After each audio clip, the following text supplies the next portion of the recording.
Hyundai est présent sur le segment B depuis 2002, mais c'est en 2008 que la première i20 voit le jour. Une petite polyvalente plutôt convaincante dont la troisième génération était dévoilée quelques semaines avant le Mondial de Paris. Aujourd'hui, le segment B, c'est près de 3 millions de voitures neuves vendues par an sur le continent européen. À elle seule, la catégorie pèse pour 22% des ventes de voitures neuves sur le continent. Du coup, William Merscott, on imagine que cette nouvelle i20 représente un enjeu majeur pour Hyundai. Effectivement, il faut savoir que l'i20 actuel est déjà très populaire dans notre gamme. C'est le deuxième modèle le plus vendu dans notre gamme et nous sommes vraiment convaincus que nous allons pouvoir faire mieux avec cette nouvelle génération i20.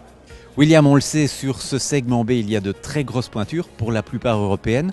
Que peut leur opposer cette nouvelle i20 ? Il faut savoir que la nouvelle génération i20 a été conçue, développée dans notre centre R&D en Allemagne.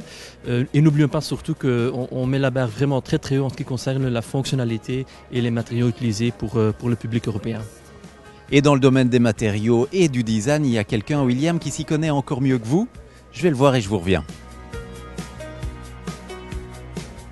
Olivier de Namur, vous êtes l'un des pères du design de cette nouvelle i20, une i20 qui se veut résolument plus premium. Comment ça se traduit dans le design d'une automobile ? On voulait travailler chaque détail dans l'idée du premium, c'est-à-dire apporter beaucoup de qualité dans les finitions, apporter le plus de technologie possible et avoir dans l'ensemble, je pense, un véhicule très moderne et qui se veut donc résolument premium pour sa catégorie et qui, je dirais même plus, a l'air une classe au-dessus de ce qu'elle est.